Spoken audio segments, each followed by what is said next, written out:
Muito bom dia, minha família. Deixa eu ajeitar aqui, não tô gostando disso aqui um pouquinho, rapidinho. Aqui, virou um pouquinho assim. Que beleza, aí melhorou um pouquinho. Bom dia, meus DRs maravilhosos. Acho que tá bom, deixa eu ver se não tá falta um alinhamento aqui. Aí, agora sim, hein? Agora sim, muito bom dia. Hoje dia de jogo 5 da NBA Finals, a gente não falou do jogo 4 aqui, mas nós vamos falar de tudo isso, porque tem bastante coisa pra gente falar. Tem a NBA Finals, tem o NBB, tem a W, então tem muita coisa, tá? Mas vamos abrir esse programa, sejam bem-vindos ao Papo DR. Como vocês podem perceber, hoje eu estou solo por um problema de logística, não conseguimos gravar juntos eu e Gabriela, né? Então vai eu mesmo aqui e amanhã vai ter só a Gabriela e assim a gente vai, tá certo? Hoje é dia do quê? Hoje é dia de KTO. Hoje o programa é um oferecimento da KTO, kto.bet.br, seu site de apostas preferido. É isso aí. É porque eles apoiam a gente aqui, então a gente fala muito bem deles aqui sim. Tá? Lembrando que é para você jogar com responsabilidade, é só para maiores de 18 anos, não é investimento, é para você se divertir, para dar um pouquinho mais de emoção no jogo que você está assistindo, tá? E hoje, jogo 5, é lógico que a gente vai falar das odds do jogo de hoje, né? Onde o Oklahoma City Thunder é favorito por 9,5 pontos. Então se você fizer sua fezinha lá no Oklahoma, você ganha 1,24 para cada real que você apostar se o Oklahoma ganhar. E Indiana pagando 4,3. É isso aí, tá? Então, odds interessantes aqui para Indiana, hein? Não sei se, apesar de Oklahoma ser favorito, o time do Indiana já mostrou que é capaz de surpreender, né? Então a gente aproveita, acabou com a KTO, então a gente já vai aproveitar para falar do jogo 4 entre Oklahoma e Indiana, um jogo em que Oklahoma não jogou bem, né? Eles tiveram o menor número de assistências da história em um jogo de finais. Apenas 11 assistências, né? O menor número de bolas de 3 pontos em um jogo de finais de um time vencedor desde 2010. O Lakers fez 2 bolas lá contra o Boston Celtics. O time de Oklahoma fez 3. Eles não ganharam as posses, né? Tiveram menos posses, menos arremessos tentados que o Indiana, mas aí a gente viu o Shai Gilgeous-Alexander no último quarto sendo decisivo, com 15 pontos nos últimos 5 minutos, a maior marca de um jogador em um jogo de finais, né? Fazer 15 pontos em 5 minutos, nos 5 minutos finais. E era clutch time também, né? Porque o jogo estava pau a pau ali, numa determinada estatística onde o time do Indiana é muito forte, tem sido muito forte nesses playoffs. Eles acabaram perdendo em casa, perderam uma oportunidade aí de abrir um 3-1 e Oklahoma retoma o mando de quadra, né? Claro que a gente tem que destacar aqui o jogo do Jalen Williams, né? O Jalen Williams realmente, apesar de não ter metido nenhuma bola de 3, né? Ele foi 11-11 dos lances livres, ele foi muito agressivo ao aro, teve 8 de 18 no aproveitamento dos arremessos gerais, quer dizer, 8 de 15 nas bolas de 2. É um bom aproveitamento porque ele foi 0 de 3 nas bolas de 3. E tivemos, claro, o Caruso também foi extremamente importante, 20 pontos. Aqui um dado estatístico interessante do Caruso é que o Caruso não fez nenhum jogo de 20 pontos na temporada regular. E nas finais, ele tem 2 já, tá? Tem 2. Outro que foi um grande destaque aqui, importante, foi o Chet Holmgren, especialmente no último quarto.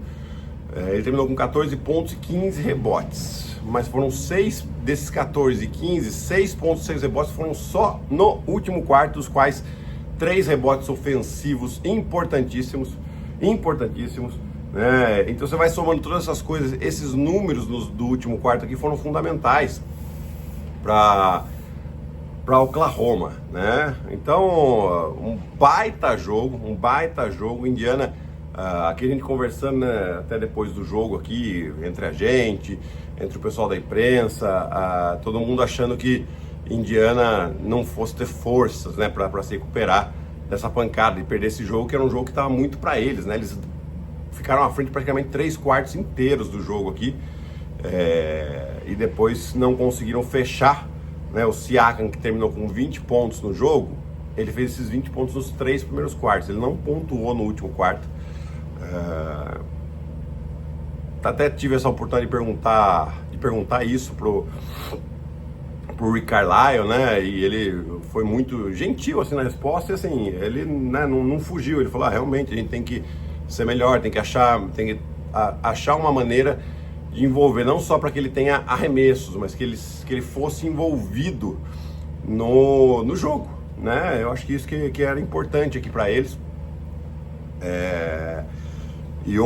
E aí algumas coisas também que eu acho que o Carlisle, ele deu uma vacilada, que, por exemplo, o Obi Toppin, ele pegou fogo no terceiro quarto e ele praticamente não jogou no último quarto, né? E aí isso pode ter pesado um pouquinho ali também, né? Algumas polêmicas de faltas aqui e ali, mas sinceramente não acho que foi isso que foi fundamental para o resultado do jogo. Eu acho que o Oklahoma fez um quarto muito bom, muito bom.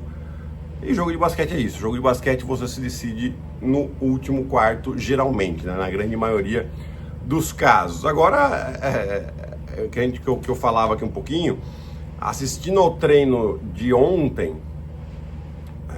mais que o treino, as coletivas, né? A gente teve a oportunidade lá de acompanhar bem as coletivas, e a gente não viu um Indiana abalado. Que, aliás, pelo contrário, vimos um Indiana que sabe que tem mais uma oportunidade hoje de eventualmente roubar de novo o mando de quadra, né? Bom, isso é um fato, né? Eles têm surpreendido bastante aqui durante todos os playoffs, mas até foi um vídeo que me pediram para fazer sobre por que o Indiana tá surpreendendo tanto. Na verdade, esse time do Indiana, na temporada passada, já chegou numa final de conferência, que foi o ano que o Siakam chegou. Depois eles não tiveram um bom começo, eles começaram com 10 vitórias e 15 derrotas na temporada, mas de janeiro para cá eles têm a segunda melhor campanha, ficaram só atrás do Oklahoma City Thunder. Então, um time que joga muito bem, que tem uma profundidade de elenco. O Carlisle usa muito bem o banco. A gente viu lá no jogo 3 o Mathurin com 27 pontos, também outro jogador que eu acho que ele poderia ter utilizado um pouco mais cedo, né? Ele deixou muito pro final do jogo para colocar o Mathurin. E essa profundidade de elenco faz com que o time tenha opções, né? Então, um dia é o Haliburton, outro dia é o Siakam, Miles Turner, que não está jogando bem, também ele estava gripado nos jogos 3 e 4. E aí a gente está vendo um time que tem essa profundidade de elenco, tá? Então hoje promete ser um jogo bastante interessante. O time de Oklahoma muito forte jogando em casa. Os dois únicos jogos que eles perderam nesses playoffs jogando em casa foi praticamente no último segundo, né? Foi aquela bola do Aaron Gordon no jogo 1 contra Denver e a bola do Haliburton no jogo 1 contra a Indiana. Então a gente tá vendo aí, eu acho que essa série ela tem uma boa chance de chegar a 7 jogos, né? Mas claro, quem vencer hoje, na próxima quinta-feira, já tem um match point que pode ser decisivo jogando lá em Indianápolis, tá certo? Tivemos bastante jogos também aqui de WNBA, então a Camila Cardoso jogou ontem, o time dela venceu, o Chicago Sky venceu o Connecticut Sun por 78-66. A Camila terminou com 10 pontos, 7 rebotes, uma assistência, né? Jogando até que razoavelmente bem. E no sábado a gente teve um jogo muito interessante, que foi o Indiana Fever contra o New York Liberty. A volta da Caitlin Clark depois de lesão. Um vídeo até que viralizou da Caitlin Clark metendo 3 bolas de 3 praticamente consecutivas em 40 segundos, né? Isso ainda no primeiro tempo, mas depois no segundo tempo, jogando contra o New York Liberty estava invicto, 9 vitórias e nenhuma derrota. O New York Liberty, que é o atual campeão, Teve aí a Sabrina Ionesco com 34 pontos, a Brianna Stewart com 24 pontos. Mas claro que o destaque vai para Caitlin Clark, voltando de lesão, 32 pontos, 9 assistências, 8 rebotes. E saindo aí com uma vitória gigantesca, né? Muito grande mesmo. Agora até vou dar uma olhadinha aqui na classificação. O Minnesota Lynx também tem uma derrota, só que está na frente do Liberty porque tem uma vitória a mais. E o time do Indiana Fever com essa vitória aí está na 8ª posição, 5 vitórias, 5 derrotas. Claro que elas sofreram bastante lá com o período que a Caitlin Clark ficou de fora. O time da Camila está em 11º, né? São 3 vitórias apenas com 7 derrotas. E eu acho que a surpresa até aqui é o Golden State Valkyries, né? Time estreante com 5 vitórias e 5 derrotas até então, na 6ª colocação. Deixa eu ver se hoje tem jogo aqui da WNBA também. Hoje é dia 16, né? Hoje não tem jogo, viu, gente? Tem jogo amanhã lá em Indianápolis, mas a gente não vai chegar a tempo para conseguir ver, né? Ia ser interessante ver o time da Caitlin Clark jogando contra o Connecticut Sun, um time que não tá bem. Tem também o Atlanta Dream contra o New York Liberty. O time da Camila também joga amanhã, Chicago contra o Washington. Tem um monte de jogo amanhã, para falar a verdade, né? Acho que eles, até essa combinação com a NBA de não ter jogo da W hoje e ter todos os jogos praticamente amanhã, é até bom, né? Porque você traz a visibilidade aí para a WNBA, da visibilidade que a W merece também, né?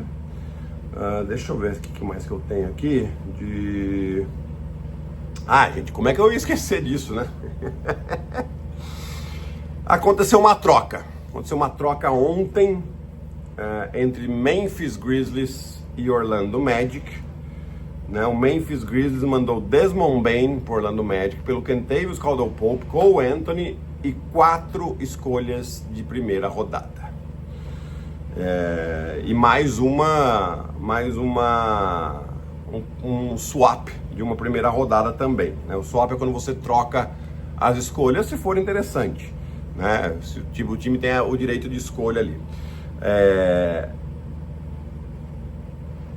Muita gente me perguntou sobre se não era muito caro, se não foi muito caro pro Orlando Magic trocar pelo Desmond Bane, né? O caro e o barato, a gente vai descobrir ao longo dos anos, né? Porque, por exemplo, o Jalen Brunson, quando foi contratado pelo New York Knicks por 100 milhões de dólares, a gente viu muita gente achando caro, né? Porque ele era um jogador que vinha do banco, não tinha grandes números, não era um All-Star e tal. E já no primeiro ano, todo mundo achou, não, saiu barato pelo que ele estava entregando depois que o contrato foi assinado. O Gobert, quando foi trocado, também foi um monte de escolha de primeira rodada. O primeiro ano dele não foi bom, né? E aí se considerava talvez a pior troca da história. Porém, agora eles chegaram a 2 finais de conferência, ou seja, o time melhorou, né? É essa questão das trocas de primeira rodada que a gente tem que avaliar.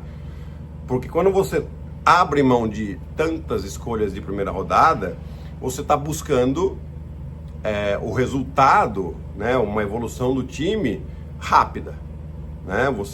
Por quê? Porque daí você não vai precisar dessas escolhas nesses próximos anos. Você já tem um time formado, né? E essas escolhas, beleza, você abre mão disso porque você já tem jogadores ali numa idade razoavelmente ainda baixa e que você pode obter resultados nesses próximos anos.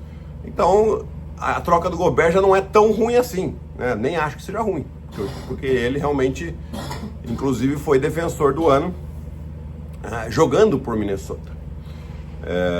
Então, é o que a gente volta aqui. A gente tem que esperar um pouco para ver se saiu caro ou não. Agora, ele é um jogador extremamente interessante para esse time do Orlando Magic. O time do Orlando Magic precisava de 3 pontos, que o Desmond Bane tem mais de 40% de aproveitamento na carreira, né? E foi mais ou menos o que ele teve na temporada passada também. Você tem um Paulo Banqueiro que joga muito bem na meia quadra, no 5 contra 5, situações de 1 contra 1 para criar situações. Né? O Franz Wagner, dentro de um sistema, ele joga muito bem. E o Desmond Bane, ele corre muito bem a quadra, dos jogadores que mais faz pontos em transição em toda a liga. Então eu acho que eles montaram um time extremamente forte, estão vendo uma oportunidade aqui na Conferência Leste, né, que você tem o Damian Lillard machucado, então o Milwaukee mais ou menos. O New York Knicks nem técnico tem ainda. O Boston vai ficar sem o Jason Tatum ou por boa parte da temporada ou por toda a temporada. Você tem o Indiana Pacers, a gente tem que ver o que vai acontecer com o Miami Heat, se eles vão trazer mais alguém importante, né? O Cleveland, parece que trouxeram o Cleveland para a terra quando o Indiana vence eles, né? Porque eles estavam jogando realmente muito bem. Então assim, tem uma oportunidade e eu acho que esse time do Orlando fica realmente muito forte. É o time do Orlando que sofreu muito com lesões nessa temporada aqui, né? Tem o trio, o Paulo Banqueiro, o Franz Wagner e o Jalen Suggs, os três juntos jogaram só 6 jogos.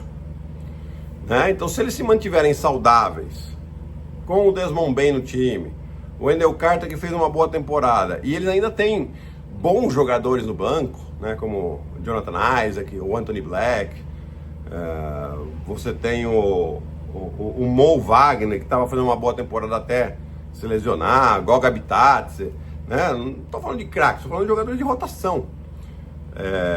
É um time que é bastante interessante, que sim, pode brigar lá em cima na Conferência Leste, né? Então você tem essa oportunidade, que é por isso que o Orlando Magic abre mão de tantas escolhas, porque o Mo Wagner tem 22 anos, o Paulo Banqueiro 23, ou o contrário, não sei, um tem 22, outro tem 23. O Desmond Bane tem 26, o Jalen Suggs também é novo. Né? Então, e todos eles sob contrato.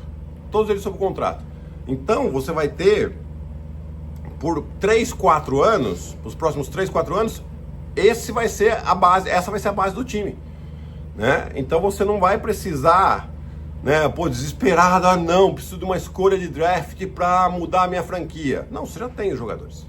Né? Então, talvez, estrategicamente não tenha saído tão caro assim, mas aí é o resultado da quadra que vai nos dizer também, tá? E pra gente fechar os assuntos de hoje aqui, o time de Franca conseguiu uma virada contra o Minas.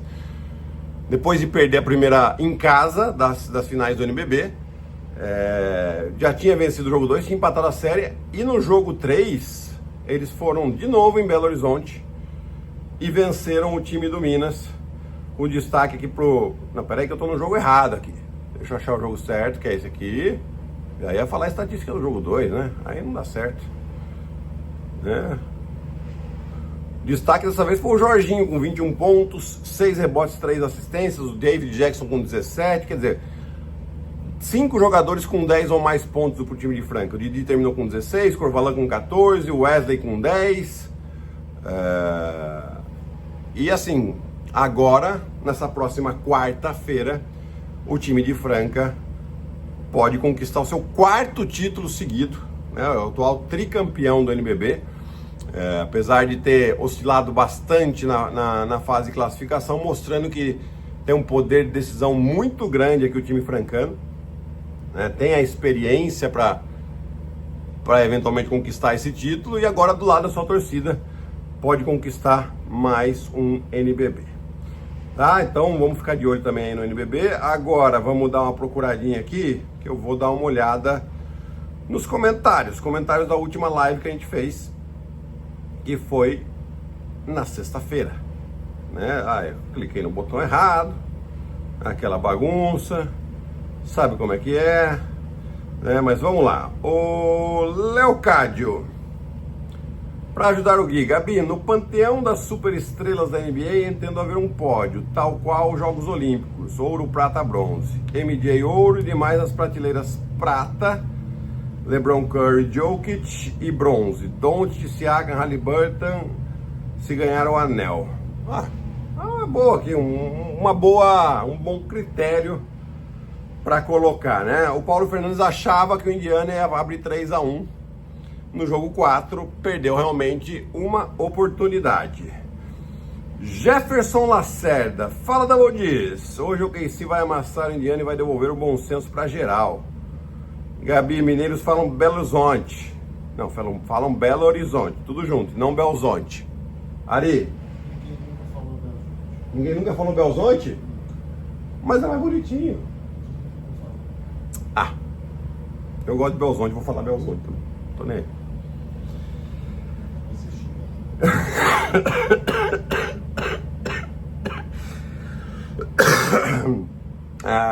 Rafael Marques, bom dia, estou com meu Pacers. Fui dormir com a cabeça um trevo. Luísa Pirajá, colocando hoje aqui o comentário dela. Faltam 2, vamos Pacers. Terminei o jogo 4 bufando de ódio por várias razões. E depois dormi mal. E tamo aí o final de semana inteiro na angústia.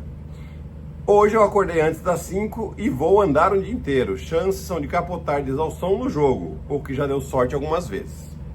Seguimos torcendo e acreditando. Meu choro mais forte é que nesse jogo 6 eu estarei na montagem de evento que eu trabalho e não vou conseguir assistir o jogo. Uau! E se tiver 7, será no último dia de evento, ou seja, não verei também. Socorro, vou enlouquecer. Dito isso, vamos Indiana! E o Bruno Freitas fala casal, 2-2 na série e a pergunta, cadê a galera que falava em varrida? Pois é, não tá mais aí não. Bostenians do meu coração, o título do ano passado foi merecidamente de vocês, mas este ano as finais estão mais emocionantes. Não tenho dúvida disso, Bruno. O mercado de trocas acontecendo e os Knicks nada de técnico. Se vocês continuarem a fazer camisetas, podiam fazer algumas atemporais. No caso do Knicks, a frase seria, acho que eu tô me iludindo, mas vou continuar só para ter certeza. Um abraço. Então é isso, galera. Hoje, monólogo de Papo DR aqui para vocês. Não vou me alongar muito mais, né, porque vocês não cansaram da minha voz.